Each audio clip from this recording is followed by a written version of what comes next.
All right, what's happening, y'all? It's your boy Rico from Street Scores. And man, there's a linebacker on the loose, and there's a team that really needs some linebackers right now, even fully healthy. And with everybody that we had as a linebacker on roster last year, I would highly suggest the Commanders to find a way to go after Bobby Wagner, who was just released from the Rams. This whole video is going to be a breakdown of how good Bobby Wagner still is, and should the Commanders go after him, why and why not. And I also want to take a look at how many linebackers we currently have on roster. Only 3? Who are the 3, and how much of a dire need are we of an additional linebacker to this team? I want to do a video where I break down all of our linebacker options, a lot of the free agents from this upcoming free agency. Also, some guys last free agency that never got signed at any point last regular season, like the 2022 regular season, just still out there floating. I also want to take a look at all of our draft options and what rounds we could potentially get all of those guys in. So I want to do like a full breakdown of all of our linebacker off-season options. But today I want to just dive into Bobby Wagner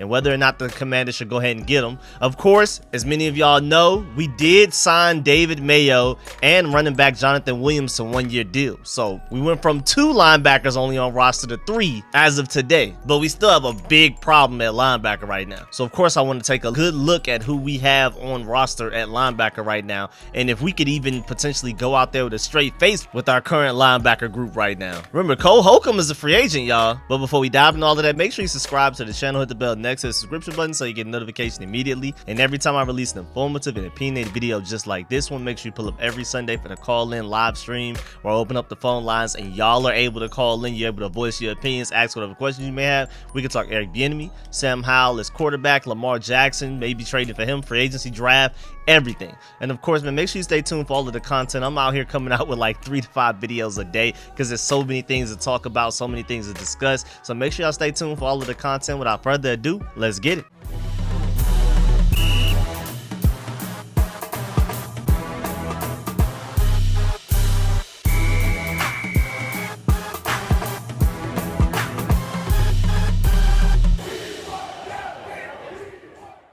All right, so internet kind of went a little crazy when the Rams decided to cut 9-time All-Pro linebacker Bobby Wagner because they mutually agreed to part ways on Thursday, as in yesterday. The Rams need more cap space and Wagner wants to win. He will now be a notable part of this year's free agency class. Now, we could talk about the wants to win part. Do you think the Commanders with Bobby Wagner are good enough to be Super Bowl contenders? That's a big debate right there because you could definitely argue yes. I wouldn't put a lot of money on it, but there's an argument there to be had. I mean, Max Kellerman and Keyshawn Johnson are already debating whether or not the Commanders are just a quarterback away from being Super Bowl contenders, especially with Eric Bieniemy now as our offensive coordinator. Those are the type of discussions that national media are having about the Commanders after all we did was just sign Eric Bieniemy as our offensive coordinator. We didn't even add any more free agents. We didn't sign anybody long term. We didn't trade for anybody. All we did was add Eric Bieniemy to the building, and now suddenly the national media just has a completely different perception about this team. So just imagine going and getting a guy like a Bobby Wagner, man. The Rams and linebacker Bobby Wagner have agreed to move on per Adam Schefter. Wagner started all 17 games in his only season with the Los Angeles Rams and recorded 140 tackles,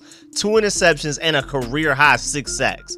Back to free agency for the future Hall of Famer. Guaranteed Hall of Famer too. First ballot, all of that. Bobby Wagner has been an All-Pro selection for 9 straight seasons. He never misses a game, never misses a snap, is one of the smartest players in the league, one of the best leaders in the league, and one of the best tacklers in the league. A legit difference maker for a contender. Again, the question holds itself. Do we feel like we're a Bobby Wagner away from being strong Super Bowl contenders? You could definitely argue yes, especially in a weaker NFC where we're really in the best division in football. And if we can beat the Eagles, Cowboys, and Giants, that's at the very least a path to the playoffs and maybe even a path to the Super Bowl. You can argue with our defense being near elite, maybe even elite in certain ways. Last year, the main thing that we were missing was, of course, health to a certain extent, but also our linebacker group was the weakest out of any of our position groups on the defense, and arguably one of the weakest positions of our entire team. Even though Jamin Davis has improved mightily, with Cole Holcomb out and injured, that rotation of John Bostic and David Mayo and trying to figure out which one could at the very least be somewhat competent to even throw out there on the field at times. And then Jack Del Rio just got to a certain point where he was like, man, whatever. Jamin Davis Davis, only linebacker on the field. We're just going to run a super nickel with 5 defensive linemen and 1 linebacker some of the times because it's just not even worth throwing anybody else out there. Now, granted, Khaleke Hudson looked pretty good in that last game against the Cowboys. Showed some promise finally. Little late on that because now he's a restricted free agent. So I think it's going to be fairly easy for the Commanders to find a way to retain him. But still, he doesn't have a contract on the Commanders' books going into this 2023 season. He's technically not on the team right now. And it would have been nice at some other point during his rookie contract he could have showed the same potential. But then you can also argue maybe Jack Del Rio could have played him more. But either way, it just seemed like Jamin Davis was our only consistent, competent linebacker out there, especially while Cole Holcomb was hurt. And Bobby Wagner could be a huge help to that. Bobby Wagner, Jamin Davis, and Cole Holcomb is good enough for me. I would love that. That would take one of our weaknesses to one of our strengths. And again, Bobby Wagner started all 17 games this past season and was Pro Football Focus's highest graded linebacker. And he was voted to the All-Pro for the 9th straight year. That's ridiculous. That's health, that's consistency, and that's high-level play all mixed into one. We get sporadic high-level play from Jamin Davis every now and then, even though he's starting to become a little bit more consistent. And then you don't really have much health from Cole Holcomb as he missed the majority of last season. Bobby Wagner comes with all of that and more. And I'm not as low on Cole Holcomb as a lot of other Commanders fans are. I think he would be a good third linebacker in a trio of Jamin Davis, Bobby Wagner, and Cole Holcomb. But of course, the problem is, what's the money? We're going to dive into that soon, but I mean, just taking a look around, Bobby Wagner is still Bobby Wagner. He may not be the best of himself, but he's still better than anything we've had on our roster linebacker-wise since at the very least London Fletcher, even with Bobby Wagner at this age and what he did last year. Again, the fact that he played all 17 games is enough for me to be like, sign me up. But again, the money matters. But Pro Football Network ranked their top linebackers from this past season. They had Fred Warner as number 1. They had Levante David as number 2, Demario Davis from the Saints at 3, and then Bobby Wagner 4th, the 4th best linebacker in the NFL, even at the age that he's currently at 32 years old, and will turn 33 during the 2023 season. But he has not showed many signs of slowing down. I mean, granted, he may not be 100% what he was on the Seahawks during the Legion of Boom days, but again, he had a career high in sacks with the Rams, so he showed that he can do it all, and whatever you need, he can do it. Again, Pro Football Network has him rated as the 4th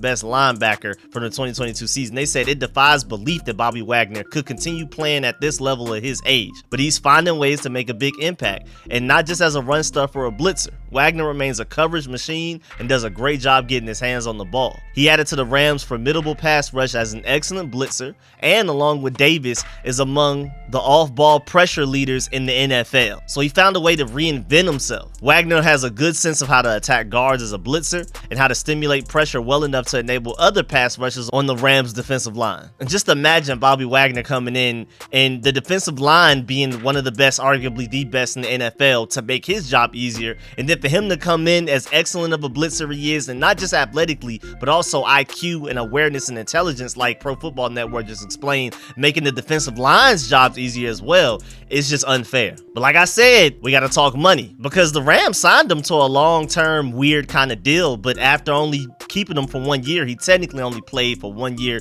$10 million for the Rams in 2022. If Wagner was on the roster on the 5th day of the 2023 league year, $10 million would have been fully guaranteed. And their guess based on the language here is that the Rams were trying to negotiate that number down to no avail with Bobby Wagner. In 2023, he was due to make a base salary of $7.5 million and a roster bonus of $3.5 million, while carrying a cap hit of $12.75 million and then a dead cap value of $7.5 after being released. And over his 5-year deal with the Rams, again, like a really weird contract, one of them like void year deals with a potential out in 2025, all of that type of stuff, which is kind of interesting. Even as good as Bobby Wagner is, to give him a 5-year deal at the age of 32 is a little interesting. But over the course of that 5-year deal, he was supposed to make an average of $10 million.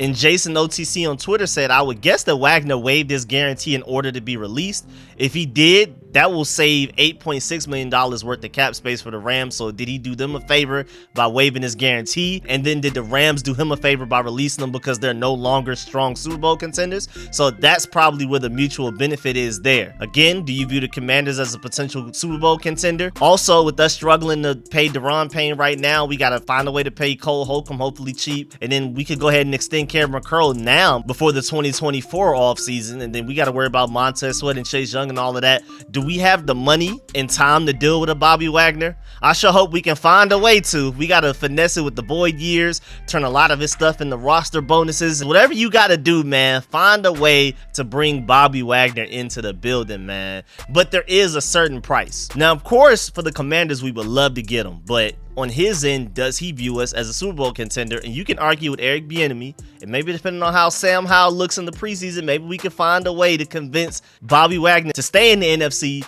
but join the Commanders rather than the Rams, and get some of this old school NFC East football where all 4 teams are at the very least good and relevant. But again, from the Commander side, boy, we need him. Of course, money matters the most. How much is he willing to settle for? How much of a small contract is he willing to go for? Maybe he would sign for a cheap 1-year deal on a Super Bowl contender. And again, maybe he views this as one of those, because as of right now, we only have 3 linebackers on roster, and we only had 2 less than 24 hours ago. But then we signed David Mayo to a 1-year deal, along with running back Jonathan Williams. But that's just so temporary. First of all, David Mayo isn't really good, and then he's going to be 30 at some point in this 2023 NFL regular season, so he already wasn't very good, and then he's only getting older. So as of right now, the only 3 linebackers we have on roster are Jamin Davis, David Mayo, and Deshaun Harris. That's literally it. That's top to bottom everything. Now, of course, Khaleke Hudson is a restricted free agent, so I feel like we're going to definitely find a way to keep him here long term for very, very cheap. So if you wanted to go ahead and add him in there as the 4th linebacker, you can. And David Mayo, I mean, of course, I don't really want to see him on the field much on defense, but he is a strong special teams contributor. But when it comes to special teams, it doesn't matter if you're a linebacker, defensive lineman, DB, wide receiver, or whatever. So ultimately, we really only have 2 even sort of legitimate linebackers on roster right now, and that's if you consider Deshaun Harris somewhat of a legitimate linebacker. Honestly, we only have Jamin Davis, who could go out there and play at the very least 40-50% of snaps with a straight face for our defense. Because John Bostic is an unrestricted free agent, please don't bring him back under any circumstances. Milo Eifler is an exclusive restricted free agent, which is really interesting, so we'll probably bring him back for very cheap. But again, you don't really expect him to play on defense. That's more of a special teams thing anyway, which leaves us with Cole Holcomb as the last possible linebacker if we're not going to go and bring in a linebacker from another team. He's an unrestricted free agent. He's going to be 27 years old at some point during this 2023 NFL regular season. And he was only making less than $700,000 this past season. He was making less than Milo Eifler and Khaleke Hudson. And of course, less than John Bostic and David Mayo. So hopefully he's not expecting a huge payday, especially after missing so much of last season. So hopefully we can bring Cole Holcomb back for very, very cheap. Way cheaper than a lot of people probably expect. Again, with the injury that he sustained. And then if you bring in a Bobby Wagner, it has to put Cole Holcomb on notice like, yeah, I need to step up and I need to go ahead and take this cheaper deal to be a part of something great. Eric Bieniemy on offense, Sam Howell at quarterback, Bobby Wagner's here now. So who knows? I mean, there's a lot of different scenarios of how this could go down, but I think ultimately we do need to find a way to bring Cole Holcomb back for very cheap. But also we need to definitely look at linebacker in the draft, even if we bring in Bobby Wagner, because we need some long-term answers there. But yes, as Rico of Street Scores, I would love to get Bobby Wagner, but of course the price matters a lot. A lot. Because if he comes over here trying to get $10 million per year, nah. I mean, he's technically worth it, but we have a lot of bigger problems to deal with, and we just can't go out there and spend $10 million on a linebacker right now per year. But he's definitely worth $10 million per year, but I'm not sure if the Commanders can necessarily afford that right now. I mean, after we cut Carson Wentz, that's going to give us a lot more cap space. But again, like I said earlier, we're still trying to figure out Deron Payne, Montez Sweat, eventually Chase Young, eventually Cameron Curl, right now Cole Holcomb, Curtis Samuel next year as well. I mean, things are going to get pretty ugly as far as trying to retain players, and we're still trying to add talent from outside of the organization. You know, Eric Bieniemy being a new offensive coordinator is going to want to bring in some guys, maybe even some old Chief players like my Georgia Bulldog, McCole Hardman. Who knows? The receiving group is our best group on the team between that and defensive line, so that would be one of the last places I would look to sign a new guy. But hey, we do need some punt return, some kick return, in my opinion. And what better way to solve that than an old friend for Eric Bieniemy that already knows how to get a lot out of him, and especially a Georgia Bulldog now. Come on. But yeah, man, that's the end of this video. Please get in the comment section, let me know how you feel about everything discussed in this video. Please leave a like on this video if you liked it, if you learned anything. Of course, man, shouts out to all of my sponsors, especially my Pro Bowl sponsors whose name you see scrolling on the screen right now. Let me know how you feel about this whole Bobby Wagner situation. Do you want to bring him in? Why and why not? And what is the most you're willing to pay somebody like a Bobby Wagner at his age, but still how good he is? And then also let me know how you feel about us re-signing David Mayo to a 1-year deal and just the overall outlook of our linebacker group right now. Again, I'm working on a video where I break down all of the potential options we have for solving the linebacker position, free agency, and how much money each of those guys may want, and then also the draft and what rounds we may be able to get everybody. And I may try to do that for other position groups as well, so make sure y'all stay tuned for that, and I'm gonna catch y'all later. I'm out.